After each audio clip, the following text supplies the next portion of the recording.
Imagine working your very first real job. You're young, ambitious, loyal, doing everything right. Your bosses trust you, your coworkers respect you, your customers like you. Now imagine, one day, the CEO himself looks you in the eye and says, "You couldn't possibly be in charge." Not looking like that. And just like that, your entire job, your dignity, and your future are ripped away, all because of how you looked. But here's the thing, years later, karma put me face to face with that same Sue.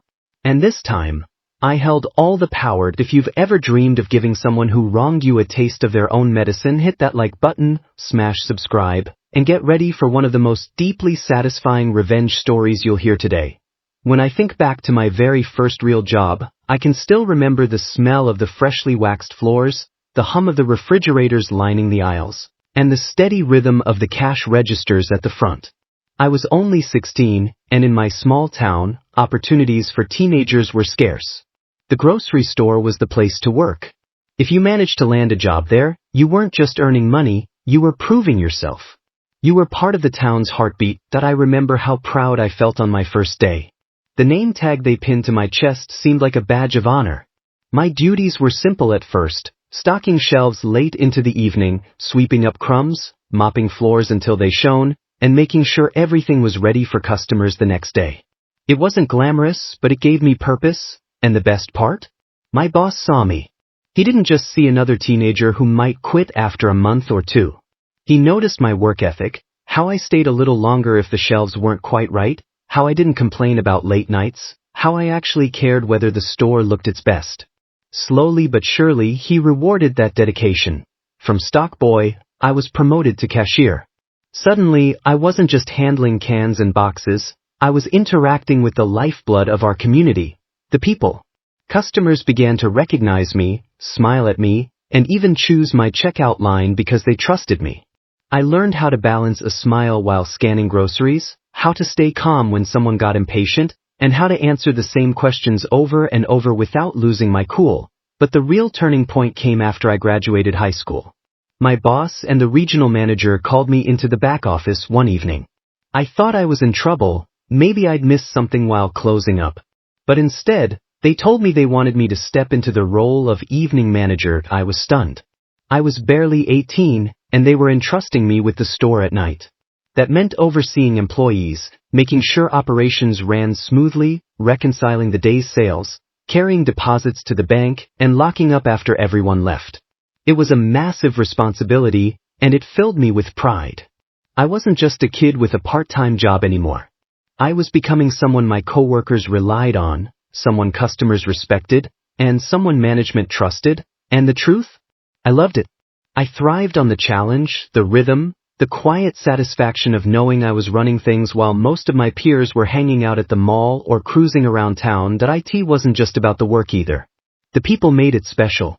My relationship with the store manager was strong. She treated me with fairness and respect. The regional manager became almost like a mentor, guiding me without micromanaging, encouraging me to grow. Even the company itself seemed different from the horror stories I'd heard about other corporations. The grocery chain wasn't enormous, just a few dozen stores, originally founded by the owner of a local oil company as a way to distribute his gasoline. Employees spoke of the founder with admiration. On the rare occasions he visited our store, he carried himself with humility. He shook our hands, thanked us for our work, and made you feel like you mattered. People trusted him. You could sense he genuinely cared about the business and the people who kept it alive. It was during one of those visits that I realized something important. Leadership wasn't about power or intimidation. It was about respect. The founder didn't demand loyalty, he earned it. And for a teenager just beginning to understand the world, that left a lasting impression. But as with many good things, change was on the horizon. The founder was nearing retirement, and the company was preparing for new leadership. His son-in-law was stepping into the role of CEO, taking over the reins. And while we didn't know it yet, the tone of the entire company was about to shift. Still, in those early days, I felt unstoppable. The future seemed wide open. My job fit perfectly with my life. I never worked past 10:30 p.m., my hours didn't interfere with school activities, and I was saving money while gaining valuable experience. Customers appreciated me, my managers respected me, and I had built a reputation as someone dependable and professional that I had no idea that within just a couple of years, all of this pride, all of this trust, and all of this loyalty would be ripped out from under me. Not because I failed, not because I broke the rules, but because of something as superficial as how I looked. And it would all begin with a simple thing, growing my hair long. The late 90s were a strange time for teenagers. Trends shifted like quicksand, and everyone my age was experimenting with identity. For me, it was my hair. I let it grow out, longer and longer until it brushed against my shoulders. To me, it felt like freedom. To some people, it was rebellion. My regional manager noticed, of course. But instead of scolding me, he simply said, "Greg, just make sure it stays neat. Ponytail it, whatever works. You're representing the store, and I want customers to see the professional in you." Fair enough. I respected him, and I wanted to represent the store with pride. So I tied it back, wore the company cap, and kept doing my job. And as far as the employee handbook went, there were no rules about appearance. My work spoke for itself, but not everyone saw it that way. Yes, the company underwent remodeling and expansion, corporate executives and ownership started visiting stores more frequently. These weren't the humble, appreciative visits from the founder anymore. This was different. Suits, clipboards, and the kind of eyes that scanned a store not for people, but for flaws. And then came one of the higher-ups. I still remember the first time he walked in. He was the kind of man who didn't just enter a room, he imposed himself on it. Thick southern drawl, polished shoes, gold watch glinting under the fluorescent lights. You could smell the arrogance before he even opened his mouth. That he noticed me, and I noticed him noticing me. His eyes lingered on my hair, his lips pressed into a thin, disapproving line. I didn't hear what he said that day, but later my regional manager pulled me aside. "Greg," he said carefully, "that guy, he doesn't like your hair. He made a comment about it." I frowned. "But there's no policy against it. Right?" "Correct," he assured me. And I told him as much. "You're one of my best employees. I got your back. Just be on your toes if he comes around again. He's the kind of man who holds grudges." I brushed it off at first. I mean, how much damage could one man's opinion really do when my record was spotless? I was about to find out that a couple weeks later, I was on shift as the evening manager. By then, I'd actually cut my hair short. It was a big change for me, and on a bit of a whim, I'd also gotten both ears pierced. It was the 90s. Guys wearing earrings wasn't exactly groundbreaking, but it definitely wasn't everyone's cup of tea. That night, I was running the register when I saw him walk in again, the same executive with the disapproving glare. He carried a manila envelope and scanned the store like he owned it. I knew he was coming for the store manager, but she wasn't on duty. I'd already been instructed to take paperwork on her behalf, so I straightened up and greeted him as he approached the counter. "Evening, sir. I'm the manager on duty. I can take that paperwork for her." He stopped, looked me up and down.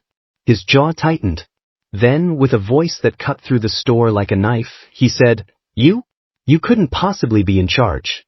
Our company would never put someone who looks like you in charge." My heart lurched into my throat. Customers nearby turned their heads. I stammered, I am the manager on duty." "Sir, I've been entrusted," he interrupted, eyes narrowing on my earrings. "You look like a girl. With those earrings? You need to take them off. There's no place for that here." I could feel my face burning. Anger. Embarrassment. The urge to rip the earrings out just to make him stop. But I stood my ground. "With all due respect, sir, the company handbook doesn't have any rules about appearance. I've been working here for years, entrusted with responsibility every night. I take pride in this store." His expression turned stormy. Customers were still watching. And then, right there in front of them, he snapped, "Don't you talk back to me." He shoved the paperwork onto the counter and stormed out, muttering under his breath. Through the glass doors, I saw him pull out his cell phone, one of those clunky 90s models, and start dialing furiously as he marched toward his car. Minutes later, the store phone rang. My stomach dropped before I even picked it up. It was my regional manager. His voice was heavy with regret. "Greg, I just got a call. He's making this an issue. He's furious. I sank against the counter, suddenly feeling very small. I had defended myself respectfully, stuck to the facts, and still, it felt like my entire future at that store had been put in jeopardy, all because of a man's prejudice. That week dragged like quicksand. Every shift, I waited for the other shoe to drop. Every time the phone rang, my chest tightened, and then it happened. The schedule came out. I'd been assigned a Saturday morning shift. That was strange. I'd never worked mornings. My role was night manager. Something was off. When I arrived, the regional manager was waiting for me in the office. His expression said it all before he even opened his mouth. "Greg? I'm so sorry. We have to let you go." I blinked. What? Why? I'll never forget the walk out of that store. When I was first hired, I remember striding through those glass doors with a grin on my face, ready to work hard and prove myself. I walked out carrying a cardboard box, my name tag tucked away at the bottom. Every eye in the store followed me. Customers whispered. Co-workers stood frozen, not sure if they should make eye contact. That I didn't cry until I got to my seat at IT wasn't just losing the job, it was how dirty it all felt. My record was spotless. I'd bent over backward for that company, worked holidays, closed down the store on nights when everyone else was home with family. And to be written off as insubordinate?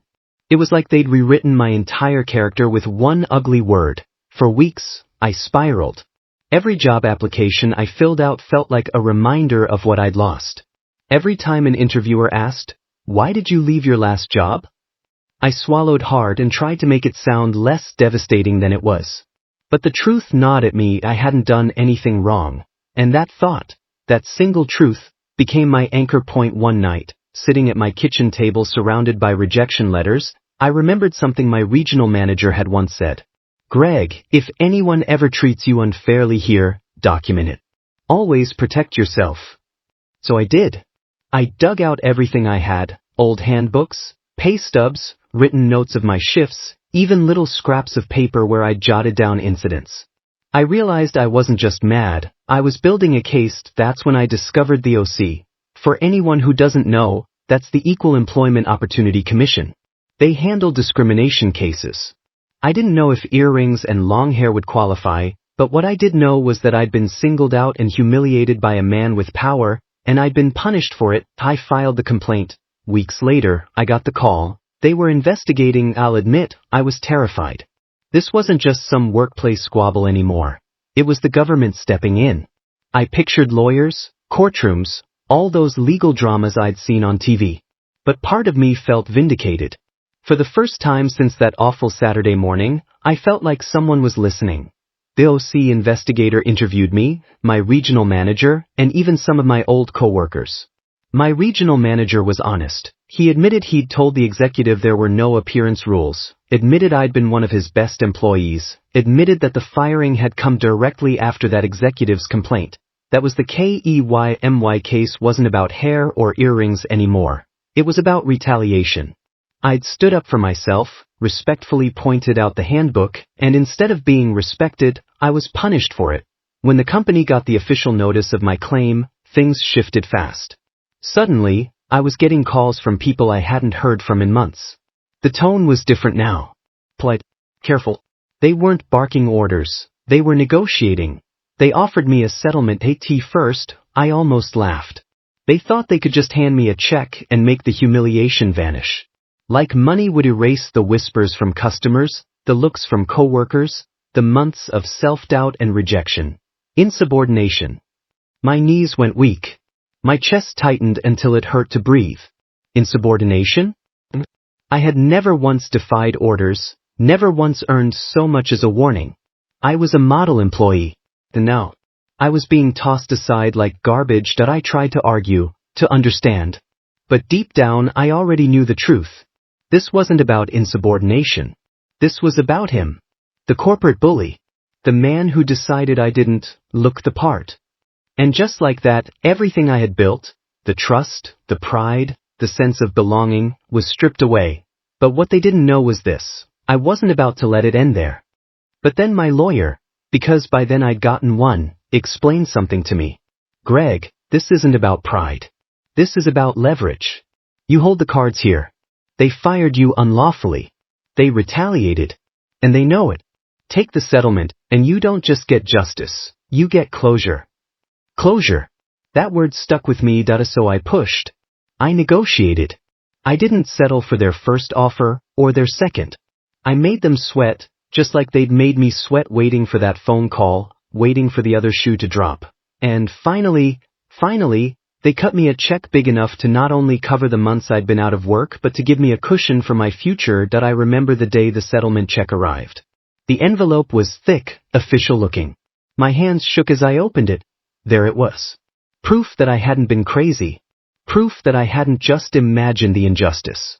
Proof that someone, somewhere, agreed. I had been wrong. It didn't erase the humiliation. It didn't magically restore my confidence overnight.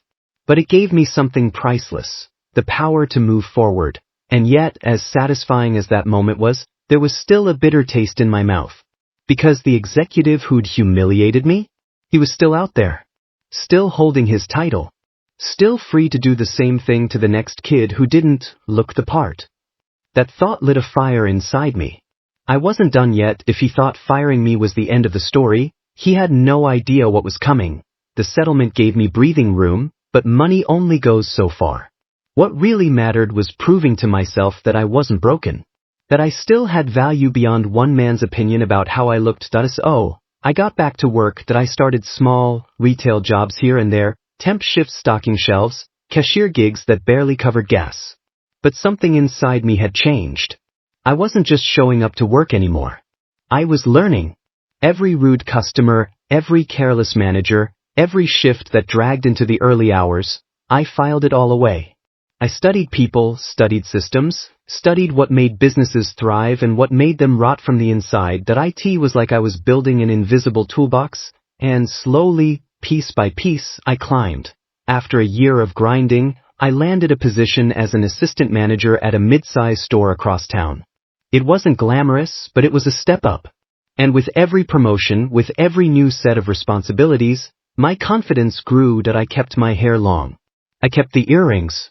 If a company had a problem with that, then I had a problem with them. Simple as that. Funny thing was, most didn't care. Some even respected me for it. My teams worked hard because they knew I had their backs. I wasn't the kind of boss who barked orders. I was the one who rolled up my sleeves and stayed late to help unload the truck. That kind of leadership spreads fast. And it did. Within a few years, I wasn't just an assistant manager anymore. I was running entire stores. Then multiple stores. Then overseeing whole regions. Yeah, you heard that right. The insubordinate kid, with long hair and earrings, was now a regional manager. And here's where the universe decided to serve up dessert. Because guess who I started running into at corporate functions, industry conferences, and management meetings? Him.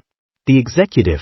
The same man who had smirked at me all those years ago, the man who had leaned on his title like it was a crown. At first, he didn't even recognize me. Why would he? To him, I had been just another faceless employee he'd written off. But I recognized him instantly. His hair was grayer, his posture a little more hunched. Still carried himself with arrogance, but there was a tightness to it now, like he was trying harder than before to keep the act together. And here's the kicker, I outranked him. Not in title, but in influence. While he was still sitting in the same corporate seat, running the same playbook, I was building a reputation for turning struggling stores around. People started asking for my input at meetings. They quoted my strategies. They introduced me as the guy who can fix anything. Meanwhile, I could see the cracks forming in his empire. One incident sticks out like it was yesterday. We were at a quarterly managers meeting. He was presenting some outdated strategy, charts, graphs, all smoke and mirrors. When he finished, the room was silent. Then one of the directors turned to me and said, "Greg, what's your take?" I stood up, heart pounding, and walked to the front of the room. I broke down the flaws in his plan point by point, then laid out a clear, modern strategy that was already working in my region. By the time I finished, people were nodding, scribbling notes, asking follow-up questions. The executive? He sat stiff in his chair, jaw tight, hands folded so hard his knuckles went white. For the first time, I saw something in his eyes that had never been there before. Feared. He didn't stop there. year after year, I climbed higher. My teams hit records, my stores broke sales numbers, and my name started appearing in trade journals. I wasn't just a manager anymore, I was a leader. And with every success, his shadow loomed smaller and smaller. Meanwhile, whispers about him grew louder. Out of touch. Can't adapt. Still stuck in the old ways. The same arrogance that had once made him seem untouchable now made him look like dead weight. Younger executives rolled their eyes when he spoke. Some openly challenged him. Others ignored him completely, and I just kept building, brick by brick. There was one moment I'll never forget. I was walking through the lobby of a major conference center when I spotted him across the room. He saw me too. For a split second, our eyes locked, and he looked away first. That tiny gesture meant more to me than the settlement check, more than the promotions, more than all the applause at meetings. That look away told me everything. He knew that the kid he tried to crush had not only survived, but had risen higher than he could have ever imagined. He knew he had lost. And I wasn't done yet. Because the higher I rose, the closer I came to watching him fall, publicly, unmistakably, and permanently. The universe has a way of tying bows on stories like this. And his bow was coming to be. By the time I hit my late 30s, my career was on fire. I was running operations across multiple states, flying out to consult for other regions, and mentoring new leaders who looked up to me. My calendar was packed. My name carried weight, and the same industry that had once cast me aside for being unprofessional was now holding me up as an example of resilience and innovation. And him, the executive who had tried to break me? His cracks were no longer subtle, they were gaping fractures. I first heard whispers through the grapevine. Missed deadlines. Failed launches. Complaints about his management style. At first, I thought it was just background noise, the kind of gossip that always floats around big companies. But then, I started hearing it from everywhere. He doesn't adapt. He's stuck in the past. Leadership is looking for a way to move him out.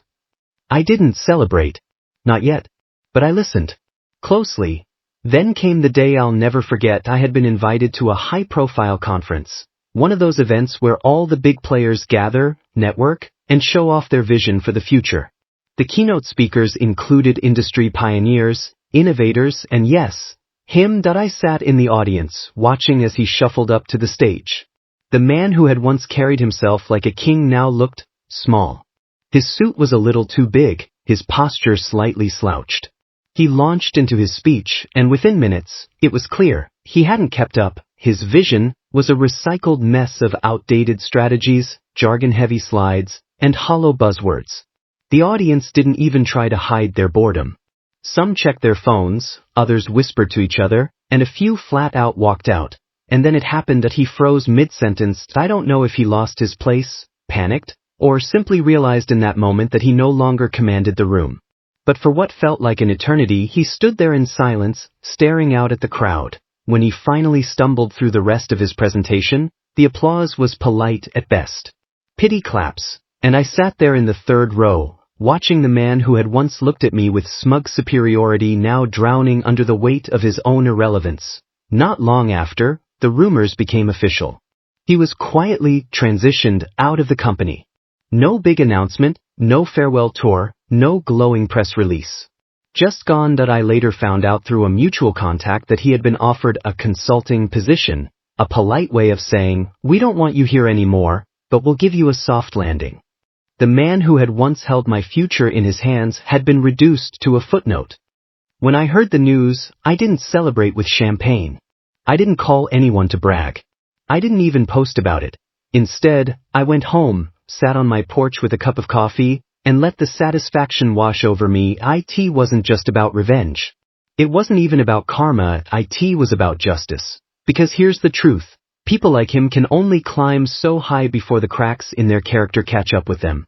You can bully, intimidate, and manipulate your way into power, but if you don't evolve, if you don't treat people with dignity, if you build your empire on arrogance, eventually, it collapses. I didn't need to lift a finger. He destroyed himself. Years later, I still keep the termination letter he gave me tucked away in a box. Not out of bitterness, but as a reminder of where I came from. A reminder of how far I've risen. A reminder that no one, not a single person, gets to define your worth based on their shallow judgment, and sometimes, when I look at it, I imagine sliding it across the table back to him with a smile, saying, "Turns out, you were the unprofessional one." So, if you're listening to this and you've ever been underestimated, mocked, or cast aside because you didn't fit someone else's mold, remember my story. Keep climbing. Keep building. Keep proving them wrong, not with words, not with anger, but with success they can't ignore. Because one day, when they stumble and fall, you'll realize you never needed revenge at all. The sweetest justice is living well, and I'm living proof.